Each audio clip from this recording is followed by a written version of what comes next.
All right, we're going to begin. Hi, my name is Dave Caponera. I'm the room host for this section. Welcome back to Track 1, or welcome to Track 1, if this is your first for this track. This is caring for yourself and others while rare. First, we want to say, we have to plug I hope you enjoyed the lunch that was sponsored by Pfizer. That was very nice of them. Yeah. And for this session, just as a reminder, the track is being live streamed. And if you have questions, if you go on the app, hopefully you've downloaded the app, and you can feel free to ask questions that way. Or we'll also have a mic here when it's the question and answer period, and I'll take the mic to you so that you can ask your question. Coming up on stage, we have Nathan Peck, founder and CEO of Cure VCP Disease. Gay Grossman, founder of ADCY5, and Christina Hartman she's the policy advocacy expert at the Assistance Fund. They'll be discussing federal, state, and private disability programs that are available for rare disease patients. These advocates and experts will also be able to share their tips on how to navigate and what can be a very difficult process during the session of getting financial help, qualifying for disability, and other insurance matters. Please join me in welcoming them. We're going to begin with Nathan.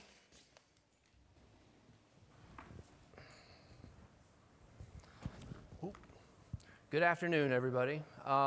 So my presentation is going to be geared towards more the adult onset population. I actually have a adult onset disease, and just going to share. Everybody's situation is a little different, but I think as advocates and leaders, certainly tidbits that we get from everybody is important to learn. We were very blessed in terms of how we approached the disability process, and I'm currently on disability. I'm a patient with the disease, and hopefully this is helpful to you. Okay, so who I am, I'm 43 years old. I have an adult onset disease called VCP disease. It's the valicin-containing protein. My mother, it's an autosomal dominant disease. My mother had the disease. She's deceased from it. I have an aunt that's deceased from the disease, and I have 2 uncles with the disease. So I grew up knowing this disease. About 20 years old when I left, or 18, 19 when I left for college, my mom started showing symptoms of it. And so that gave me some intelligence in terms of, because it was 50-50, that I might need to prepare myself in the future for it. And so what we do as a patient advocacy organization with our patient population, we can't help people in certain situations now. It may be too late from an insurability standpoint, but letting the next generation know, their children, and I have 3 boys, and I am retired. I'm on a personal long-term disability policy as well as SSDI, federal disability insurance. But the main point is that I am not an insurance professional. So if you are an insurance professional, call me out, set me straight, but again, I'm just trying to provide tidbits. And this is a picture of my family. So you see that at some point I'm going to be non-ambulatory. Part of the disease is just muscle weakness, and I'll be wheelchair confined. Okay, so again, these are considerations for adult onset disease. A lot of people when you talk about long-term disability insurance, a lot of your employers may offer that to you. And so some key themes, and those are non-transferable. So if you change jobs, you can't move that long-term disability policy with you. So I started at Dell in my career, and I moved to 4 different companies, and I had long-term disability with those companies, but I didn't have anything that could transfer with me. Your benefit varies, the extent of the benefit, it has limited options. There's not a lot of different things that you can do with it. It is inexpensive, which is great. So if you have a disease and you're currently employed, or you have a disease or a propensity for disease, definitely leverage that opportunity. And then a great benefit is a physical or some survey may not be required, if you already know you have a pre-existing condition or something. Personal long-term disability policy, this is something that I purchased, back when I was in my mid-30s, because I knew I had the potential of an opportunity. It's not company dependent. I had moved companies, moved around. It is a lot more expensive. A physical and survey is required, but the benefit I had was I didn't know I had the disease at the time. I had not been genetically tested at the time, and so I passed it with flying colors. And I actually answered everything truthfully too. So, all the questions that were asked, there were no flags that were out there. There's a lot of different options and riders that you can get on a personal policy. So I had something that tracked inflation. So as inflation happened, your benefit could grow with that.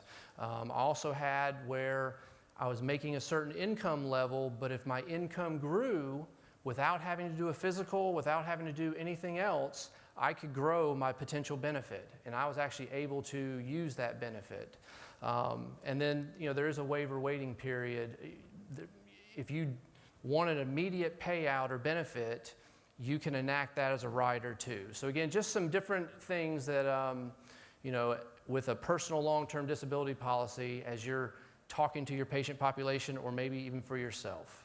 And then there's SSDI, which is the federal, your Social Security disability insurance. There's a 5-month waiting period. Certainly based on your income is what your benefit is based off of. And then there is an additional benefit for children. So because I have 3 boys under 18, I'm able to get a benefit for them, which we take that money and apply it right back to savings. On the life insurance front, there's term versus whole insurance, whole life. There are benefits through life insurance that if you have an immediate illness or you're in the hospital, those are things to ask your insurance person about.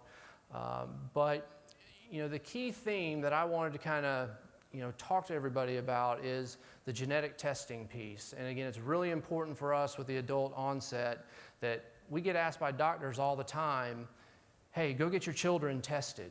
And the answer is no way. Because you need to have your financial matters in order, because once you know, it changes the game.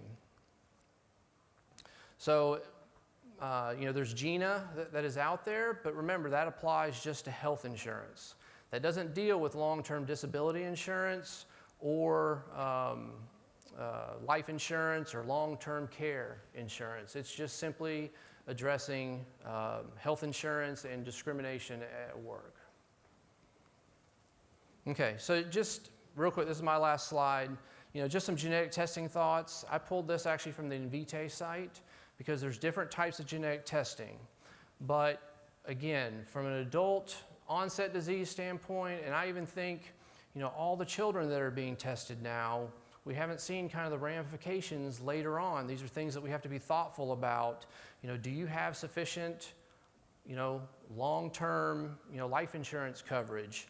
Are you going to be able to get life insurance coverage? Are you going to be able to get long-term disability coverage? Certainly before you get genetically tested, these are things that you want to consider and, make sure financially that you've taken care of. So hopefully we'll have some questions. I'd be happy to answer, but that's what I have. So thank you.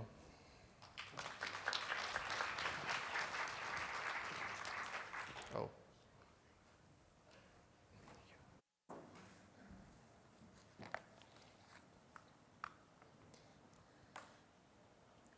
Hi, I'm Christina Hartman, and I'm here today on behalf of the Assistance Fund. So I joined the rare disease community about a year ago. My most important job, the hat that I wear that's most critical to me, is mom, like many of you probably in the room. I have 2 daughters. Sophie's going to be 8 next month, and Charlotte is 3.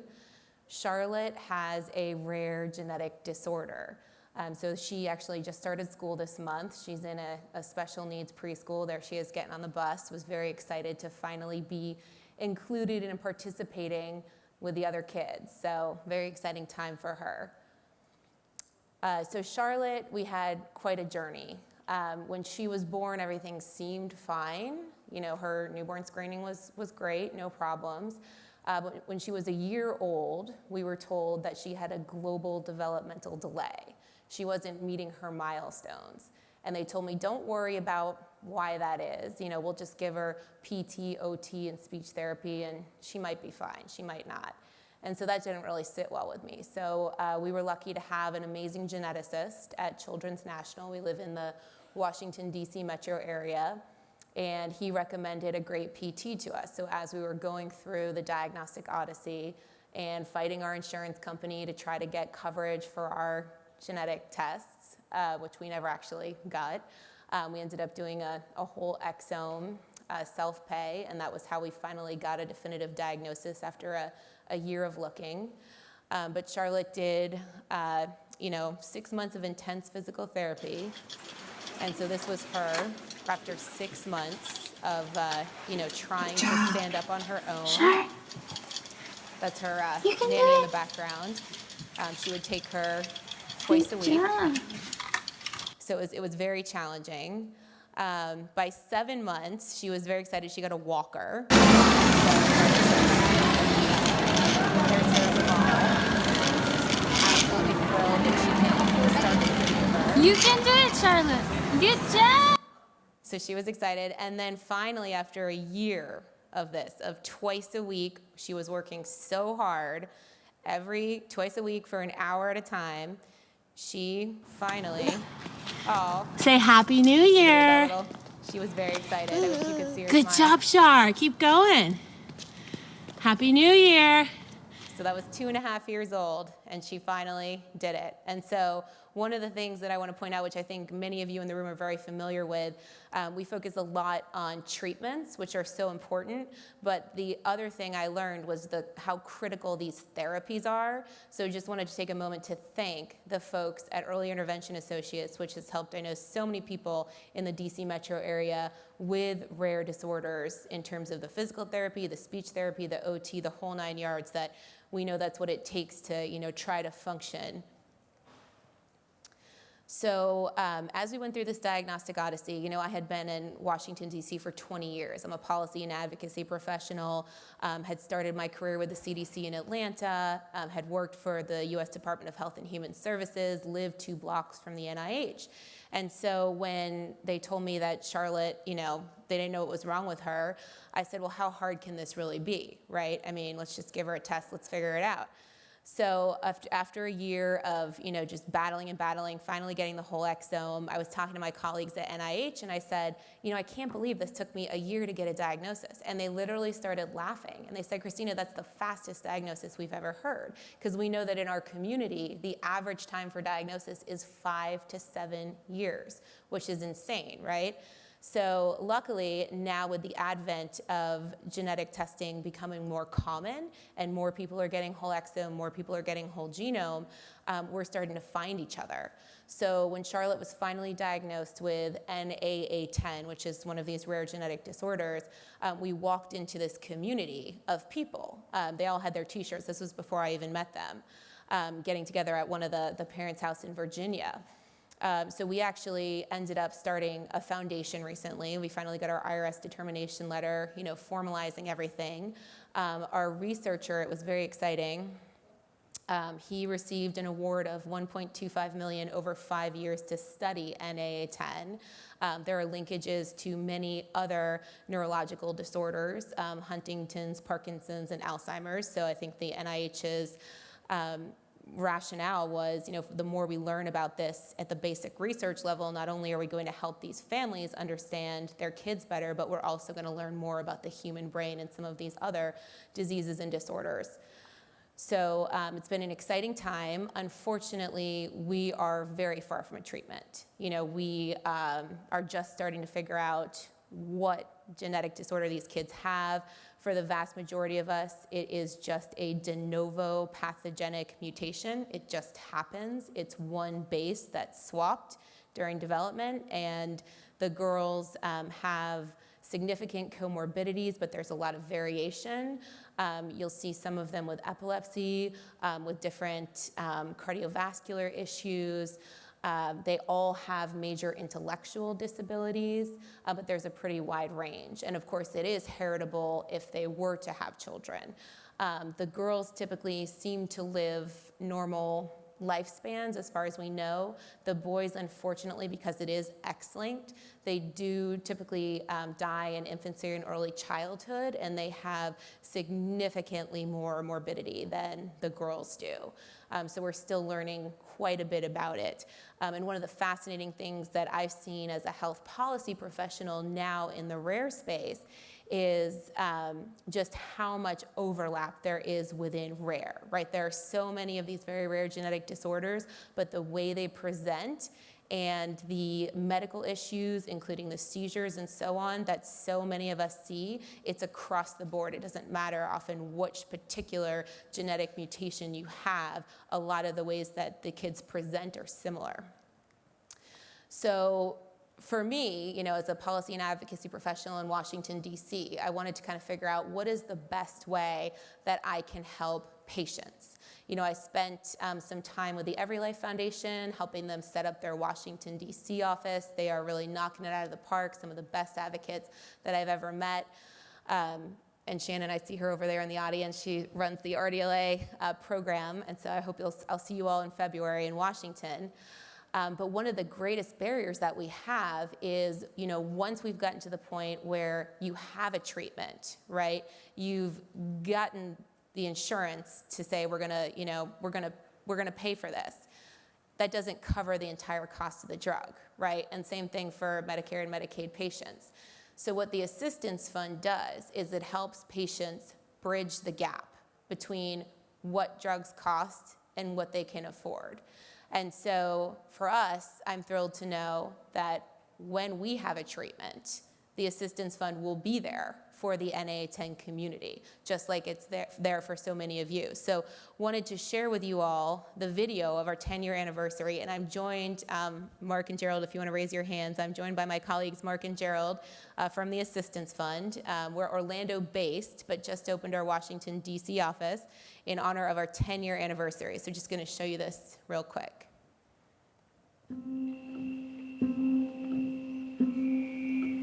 My name is Carol.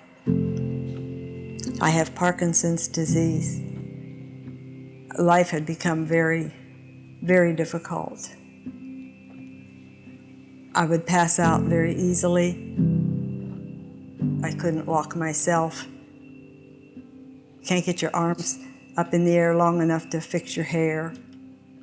I'll get less and less mobile, probably until I can't walk at all. The medication would cost us $4,000 a month, which I don't know anybody that could afford that. I had been on a flight coming home from a family reunion. I had met a young woman on the plane. My name is Danielle. I am the Vice President of Operations here at the Assistance Fund. Carol was sitting next to me, and I had noticed her reading a book, a bit shaky, and I was thinking through our disease states at that time and thinking through, this could potentially be a patient. She said, "Take my card. You might need it sometime." We instantly connected, and I will forever remember the interaction I had with her. She oozed compassion. We had such a wonderful visit the entire flight. I never thought it would become such a personal relationship. It's funny, Carol reminds me of my grandmother, and had I met her on the plane and she didn't need the assistance, I would have still wanted to know how she was doing. And it's crazy, you have one moment on an airplane with somebody and they change your life. So that was Carol for me.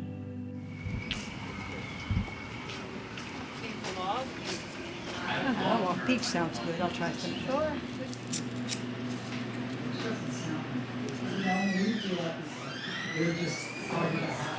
If I hadn't met Danielle, I don't know what I would have done, because I had no knowledge of the Assistance Fund. I'd never heard of it. Rich said we could pay for it somehow, we'd manage, but we wouldn't have eaten.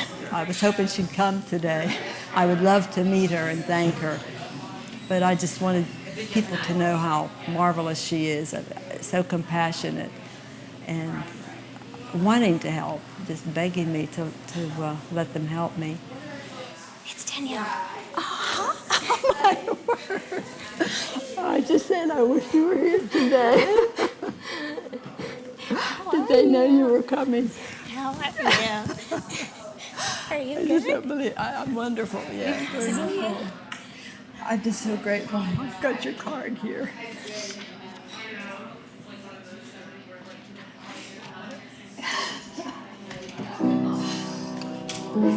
And you're as beautiful as you were that day. Thank you. I was overwhelmed.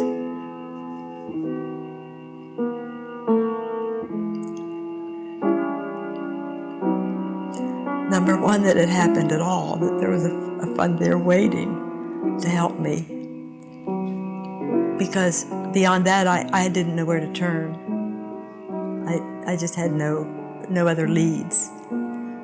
And I was so thankful. Because of Carol's medication, she's able to go to her favorite coffee shop, write in her journal, and still play the piano. I met Carol when I first started working here, and she is a reminder of why I do what I do every single day. My name is Carol. I have Parkinson's disease, and I have the assistance fund.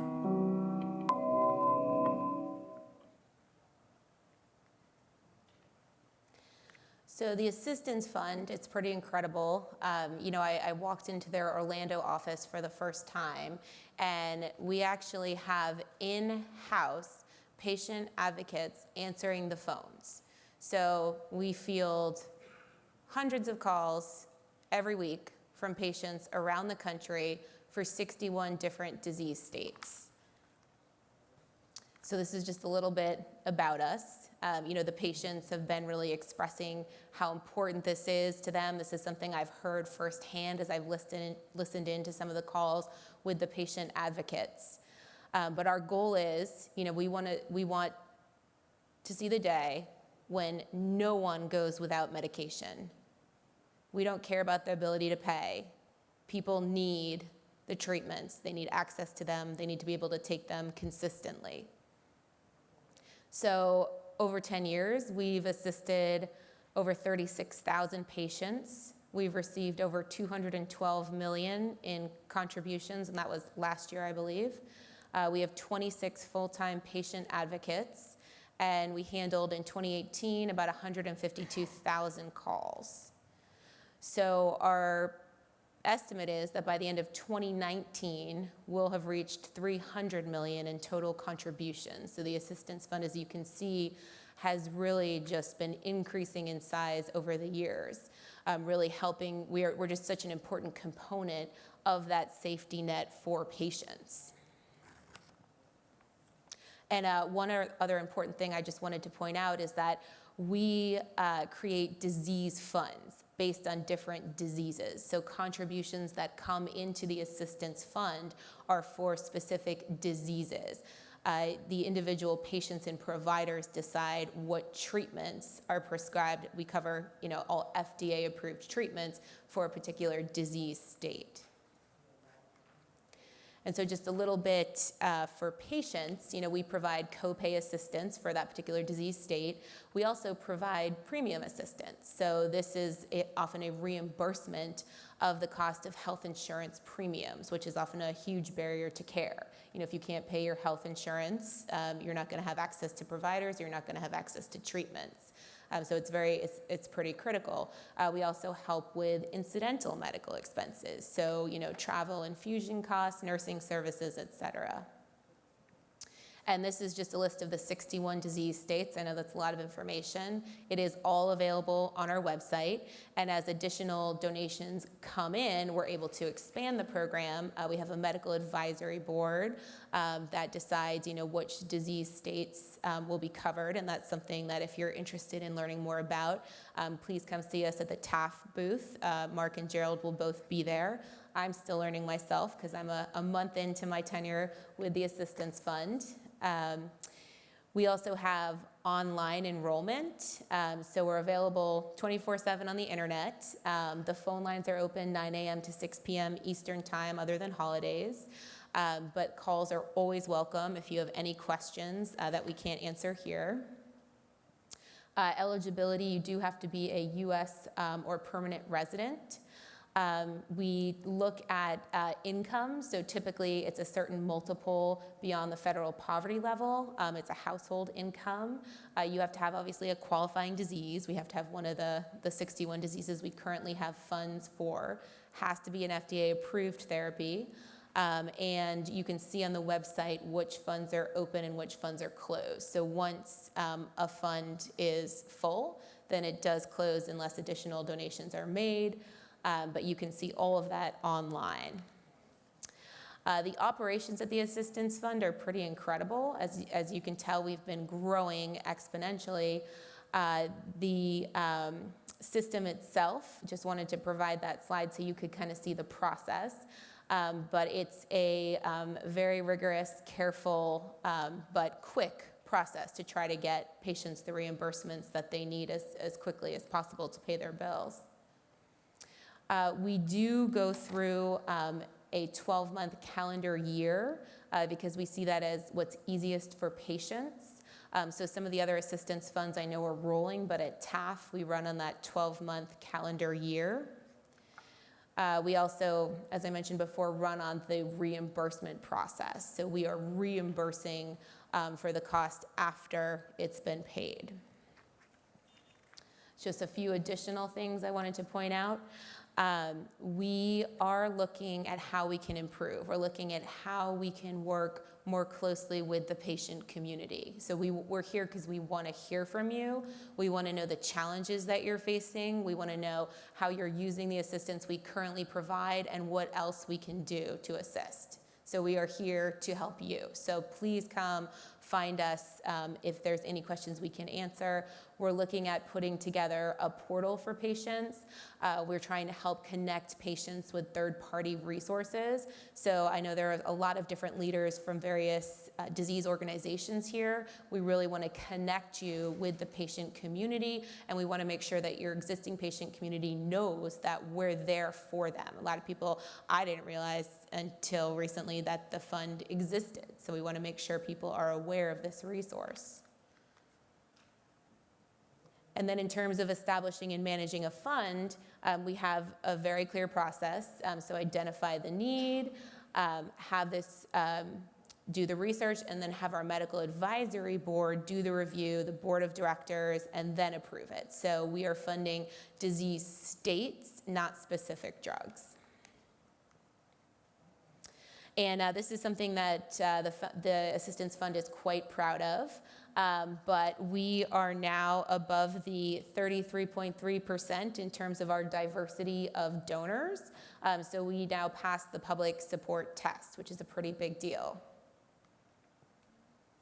And this is just a closing quote from one of the patients. We see these quotes coming in constantly. So we have, Facebook and Twitter and Instagram, all those different social media accounts, and the patients are constantly, pouring in terms of comments and thanks, and you'll hear it verbally, when they call into the patient advocates, they say, I don't know what I would do without the Assistance Fund. So just like you saw the video with Carol, it's really been clear to me since day one just how important this assistance is to these patients, because without it, they're not going to get the treatments that they need. And so again, I'm Christina. Mark and Gerald are here with me as well. So please, come up after the session, ask us any questions. We're also at the booth. So look forward to continuing to work with you all. Thank you.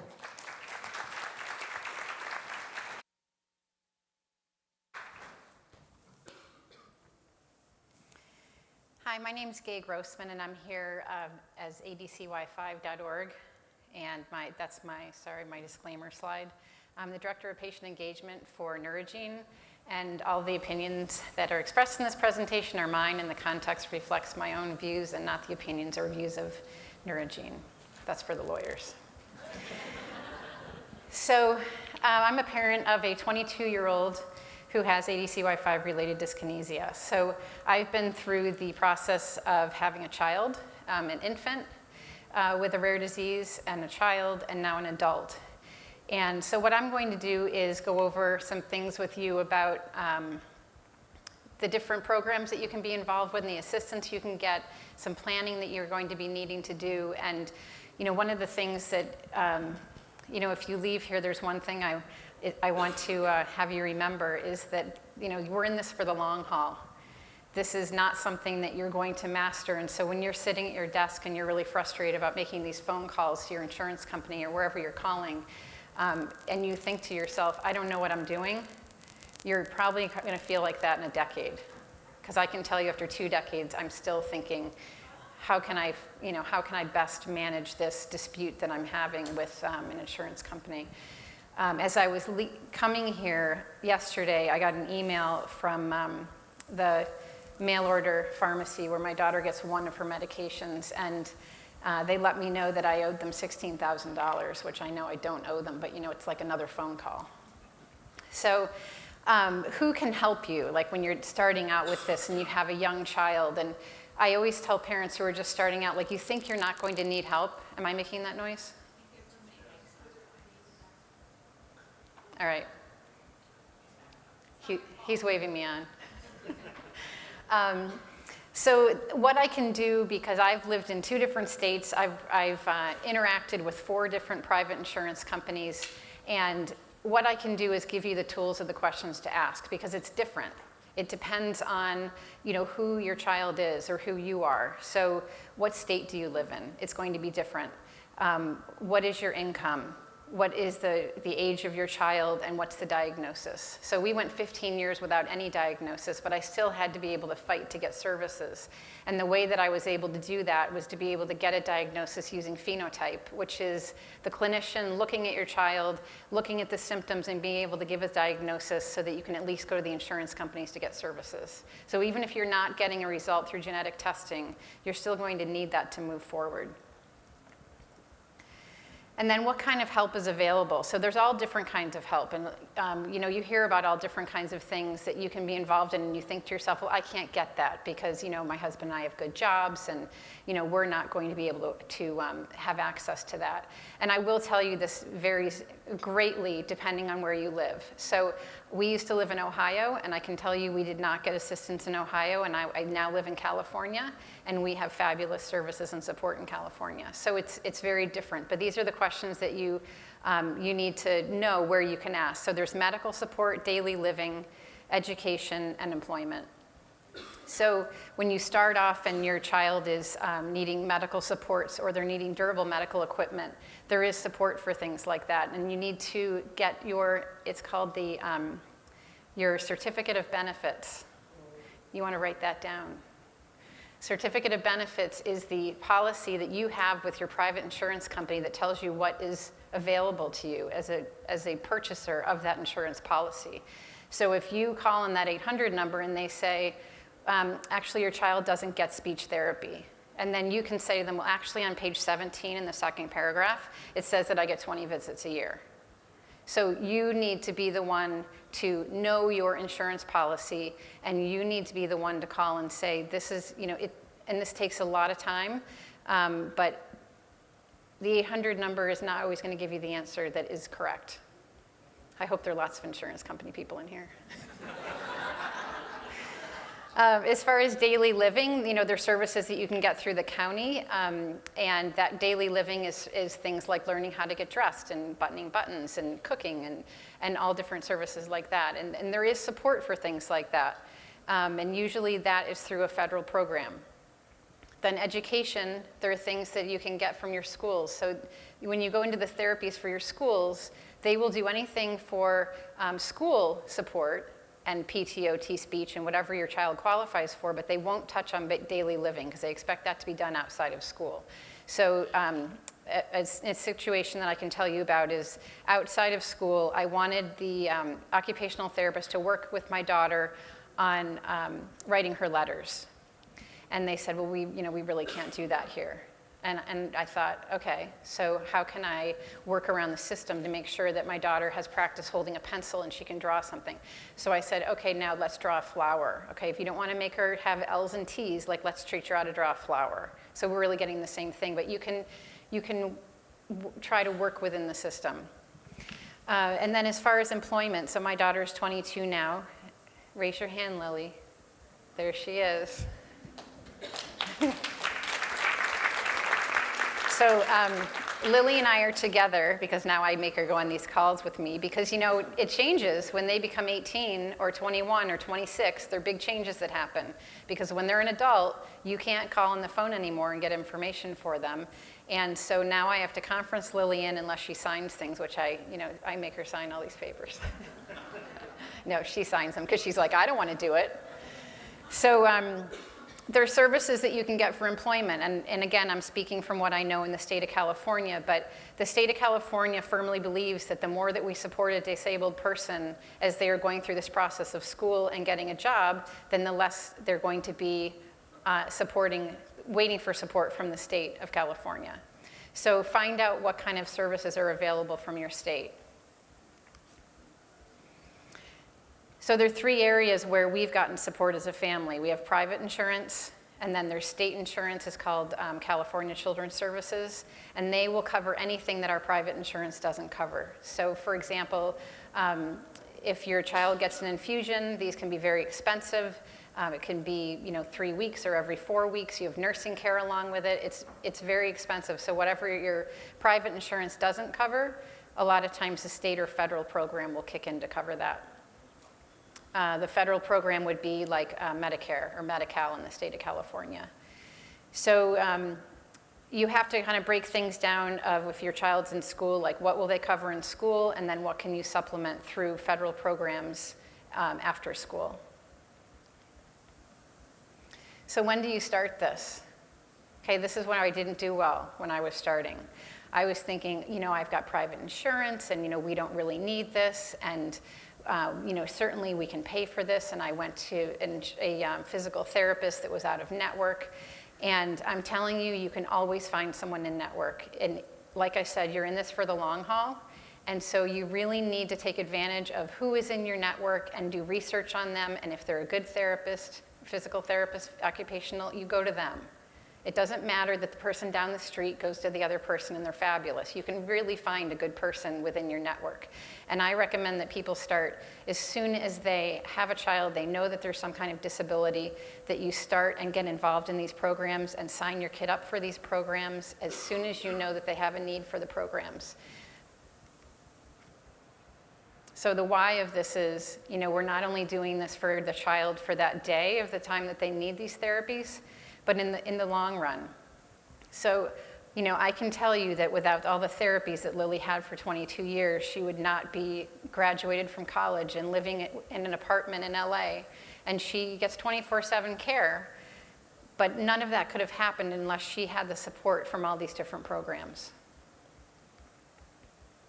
So how do you start? Because this is really overwhelming. And when I was asked to talk about this subject in 10 minutes, I was like, wow, that's a challenging task. So these are the people that you can go to. And the person that's not listed on here that I probably should have listed is other family members or other parents. I have been told about all programs that we've taken advantage from other programs. For some reason, the people that I go see, whether it's at the clinician or the therapist, they have not told me about the programs. And the latest example that I have is that, I don't know how many of you know this, but if you are disabled in our country, you cannot have more than $2,000 in your checking account or savings account. So if you don't have $2,000, if you can only have $2,000, how do you get a handicapped van? How do you even make a deposit on an apartment? I mean, you can't. So I was speaking to a lot of people, like how do people make this work? And I ended up finding out that there is an account that can be set up, and this is again for people in California. It's called the CalAble account. And anyone can deposit $15,000 into this account over 1 year, and the disabled individual can draw from that account for expenses for whatever they need them for. Now, the reason that that's important is because when they want Social Security and they want the support through the federal programs, they monitor that checking account. So if you go over by $1, they turn off all your services. So it's really important that you know what these laws are.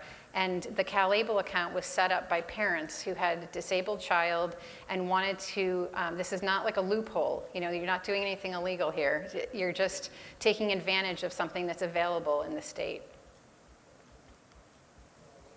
So this is my email. Feel free to email me. You know, it's hard to go into all these things, like I said, in 10 minutes. But you know, you're in for the long haul, and it is not easy. And don't think that you just can't do it because you don't know enough information, because you're constantly learning, and it's phone calls all the time, and just network with other parents and find out how they're making it and how they're doing it. And I'm happy to answer any questions for you. Thanks, Gay. So before I look on the app, which there's a question on there, are there any questions here in the room for the panelists? Hi, Gay. I just wanted to point out that those ABLE accounts are they're available in many states, and if there isn't one in your state, you can often get involved in a neighboring states or in other states. They're a great resource and totally underutilized. Who do you connect for that? Do you go to a bank or? No, actually, to set up a CalAble account, you can Google it and go to the CalAble website, and then you go in, and the way that I have it set up is I just connect it with our account, and Lily had to go to Social Security. This is all very recent because she recently graduated and moved into the apartment, and had to go to the Social Security office, and they said, well, how are you going to pay this rent? She lives in Los Angeles. You can't get by on $2,000, trust me. So anyhow, they said, how do you have this money? And she was able to say, it's in my CalAble account. And they can look at the balance of the CalAble account, but they can't look at where the money's coming from. And it's completely legitimate, and they can't include that. So you actually just connect your bank account with it. And Lily knows we've just had the first, as she starts working, we're going to slowly do this. She's going to be paying more rent, and we're going to be paying less. So nothing like being put on the spot, Lil. So not money laundering. Right, it's not money laundering. No. That's good to hear. Gay, do you have any experience in getting funding from either the state or federal government to help do home modifications? There used to be an organization here in San Diego that they don't do it anymore, but we have had that. We had helped to do a handicap bathroom. And it wasn't the whole thing, but it was, it was a little bit. It was a few $1,000s, but it was something. So there are some of those programs out there. Great. Other questions?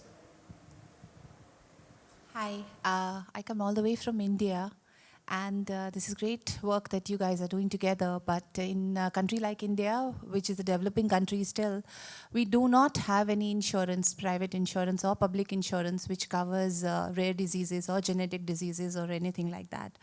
And we were wondering if, we could get some help in replicating those models in there, because even if there are some drugs, treatments, or clinical trials, there's nothing in insurance or assistive funds that can be looked into from that part of the world.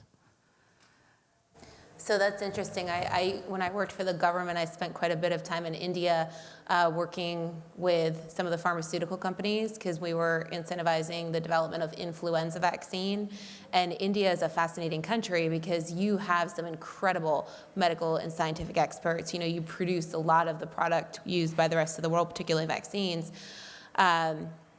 So my first thought would be, if there's a way to translate some of the models that we use here in the United States, to some of the different, you have multiple state governments in India, right? So maybe convening something. I know there's multiple rare disease organizations, but if there were a way to maybe translate some of what we're seeing here to India, although it would clearly be different, right? I mean, it's a different economy, it's a different government, it's a different setup. But I think, I'd be happy to connect you to some of the folks in the government who might be willing to assist you with that. I think it's a great idea. And one of the other challenges we have is making sure we raise the profile of rare in Washington, right? I mean, we're 30 million strong. Collectively, we are a significant public health crisis, but when you look at the US federal budget, we're very insignificant in terms of the resources that are devoted to it. So I think we actually still have a lot of work to do even here in the United States. I mean, what Gay's gone through the past 20 years, 22 years, it's a battle, right? So, Yeah, it's ongoing. yeah. My question is for the assistance fund. As far as deciding on new disease states that you will fund, how do you go about that? It's a great question, and I'm wondering if Gerald wants to stand up and put him on the spot, let him speak to that. Hi, Gerald. I didn't realize I'd be speaking today. But no, that is a great question. If you go to our website, taftcares.org, you will see the 61 diseases. And what we look to do is our medical advisory board, our board of directors, and the executive leadership team, we look at kind of what's up on the horizon, what's coming up. And we have various diseases. We have autoimmune, we have oncology, we have a significant amount of rare. And the great thing is there's a lot of new innovative therapies coming up in the rare disease space. So we try to get out in the forefront of it, see what's out there, what's coming up in the future, and a lot of the therapies that are in phase 3.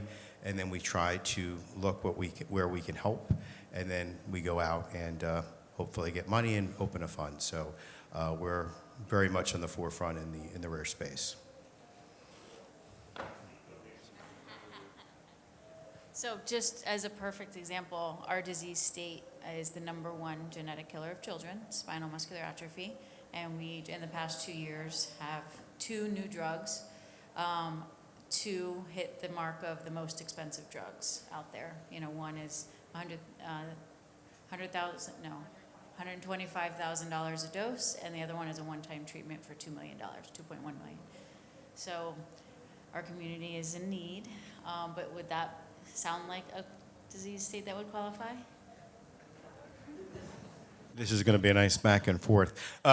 No, so actually SMA is on the, we actually have it, there you go. Yeah, so we actually have a SMA fund. It's currently not funded. It's been established by our medical advisory board and board of directors. You can see I've been very busy over the last 6 years, but we don't always get the funding, but that is something that we are definitely looking at. The good news is there actually is an organization similar to the Assistance Fund that does have an SMA fund. They're called Good Days. Good Days, CDF. I think their website is gooddays.cdf.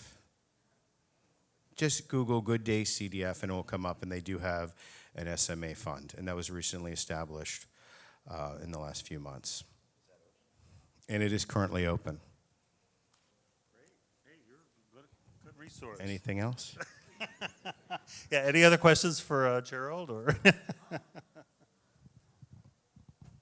Hi, I'm Mindy Cameron, and I help run a program that helps Duchenne muscular dystrophy families get anything they need, basically. But to all you out there, don't forget to look at your state waiver programs. There's a lot of money in some of those for bathroom modifications. I think somebody asked about that.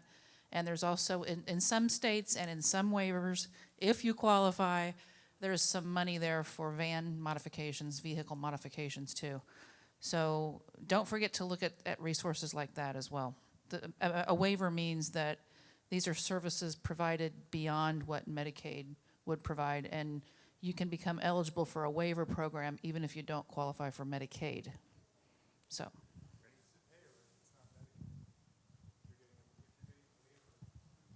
They're state funded. Every state's got a different waiver program. There's absolutely zero consistency in this country. So you really have to just look at your state, what's available, and then really look at that criteria and try to make yourself fit into that criteria. And when they come to do the home assessments, make it look like a really bad day. And I do have just a comment from the mobile app. It just says, just a comment, stable, S-T-A-B-L-E, from Ohio is open to all states. So if anybody knows what that is, it's what you were talking about? Oh, good, there we go. We have consensus. All of those. Any other questions for, oh, we have a question back here.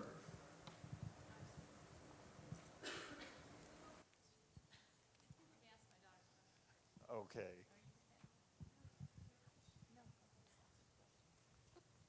Sorry. So this is, I don't know if you guys could answer this, but for the education part, is there like grants or scholarships that would, just like grants or scholarships for like people with disabilities, because traveling is very difficult, and then also schooling is expensive, and Sorry, I don't know. So for my experience, if you want to take advantage of state programs or grants that are available for education, you need to stay in the state where you are.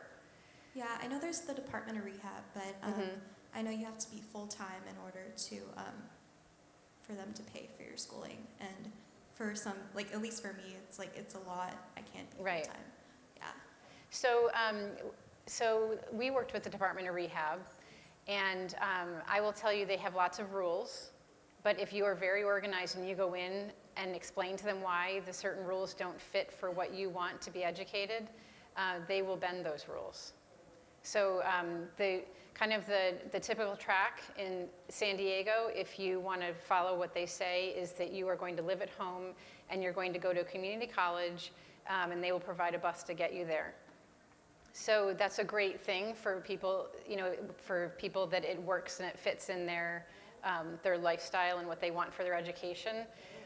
For my daughter, it would have been really difficult for her to travel on a bus, probably an hour each way to go to class, and she did not want to live at home with us. She wanted to be independent. She wanted that campus experience, and so she had to go and pitch to them basically why she felt it was actually better for her medically to be living on the campus and studying what she had, really wanted to get a job in, because they're there to help support you to get a job. So if you can do, say, 3/4, and I'm not saying that they'll agree to this, I'm just saying don't not have the conversation. But if you can go to them and say, this is what I can do, and this is what I want to do, and it's going to take me a little bit longer, but this is, and be smart about it. Like, have your budget about it. This is how much it's going to cost, and I think that you'll find that they might work with you, because they want to. The goal is for you to be educated and get a job, right? So whatever you can do to make that happen that fits in with your abilities is really what they should be, adjusting to. I don't know if you can tell, but I don't make friends at any of these places. Is this on? Oh, good. A question for Nathan in regards to, with the family history, did you begin thinking of your needs early on, since it was a genetic illness? Yeah, as I mentioned, at 20 years old, once I started, and you saw the picture of my family members, so, we had kind of known, there was the black curse of the family. We didn't know what it was. It hadn't been properly diagnosed. They thought it was limb-girdle muscular dystrophy, but we knew that there was this family history. So yeah, at 20, I tell people I've always had kind of a clock in my head, and that kind of drove my career as well. But it wasn't until later on that we learned about personal long-term disability insurance. And our, people have asked me before, who do you go to? We used Guardian, which is the Berkshire Hathaway company, but yes, it was definitely a plan. My question is for Gay. Are you California based? Yes. Okay, so have you had any experience with the genetic handicap persons program offered through Medi-Cal? The genetic what? Genetic handicap persons program, GHPP. No. Oh, okay. In which case, I guess there's no question there. But it is a program that's offered through Medi-Cal for If you're over the age of 21, it will act as a secondary if you have private insurance. It's worth looking at the Medi-Cal website to see if you're eligible. There is a short list of conditions, but it covers a breadth of rare disorders. Okay. I myself was just recently got enrolled and accepted to it, so for any Californian rare advocates, it might be worth checking out. I think I'll be checking it out. Great. Thank you. Thanks. Unfortunately, we need to end the session. Oh, yeah, one more question. There we go. I just have one more issue for Nathan. How do you, I know your advice, and it's good advice, is to get your insurance before you get genetic counseling, but how do you marry that with all the newborn screening going on? I mean, I think it's a very valid point, and I don't think, because, you know, genetics is evolving here. I mean, I don't think we've, you know, the children that have been genetically tested from 18 years ago, I mean, do we know what that means? I think even as advocacy expert or advocacy professionals, a lot of us, you know, as we continue to evolve and educate and make people aware, the insurance companies are going to kind of let on. And I think, you know, it could be a challenge for a lot of us in the future. For my boys, me being on stage right now talking about that, is that a problem for them in the future? It might be. Me leading a patient advocacy organization, is that going to be a problem for them in the future? So, you know, we've already begun the process of getting them life insurance so they at least have established history. Because that is something I'm very concerned about as we continue to spread the message and get people smarter about rare disease. You know, one key point, you know, we have somebody within our patient population that was very proud of their, on the death certificate for their father, it listed the disease as the cause of death. For me, my mom's cause of death was respiratory failure. And that was an important, you know, because it doesn't bring on more questions about my condition and the history of that. And so if on the death certificate it has a disease listed, they're going to start asking questions about that. So I think you want to keep it very generic because they didn't ask the right questions about my potential future down the road. And I would just add that for the children, you want to be really careful because my daughter, we obviously didn't get anything through newborn screening, but when she was diagnosed with a global developmental delay, before we had any definitive genetic diagnosis, we have USA as an insurance company, and I had for my older daughter implemented a life insurance policy when she was 1 or 2, was going to do the same thing, and they denied it. And they said, you could try again when she's 7 if she's not delayed anymore. Of course, I'll never get it now with the genetic diagnosis, but I think it's something that societally we're going to have to take a look at because it's a huge issue. Is there a way to expand that genetic discrimination act? Could there be a way to expand that? Because I mean, for a lot of us, we don't have the choice on whether or not that's in our medical record, because in order to get the proper treatment, it has to be there. And for a lot of these conditions, the earlier you can get that treatment, the better it is. Yeah, I mean, so I think we've all spent time in Washington, you know, and I don't know if Shannon's still in here from RDLA, but that's the kind of thing we come to Washington to do in February, right? So I like to remind everybody, Congress works for you, right? So these elected officials, they represent you. So when there's something that we want to change, if we can come together as a community, figure out what is the best solution for us, and then we can drive it forward together.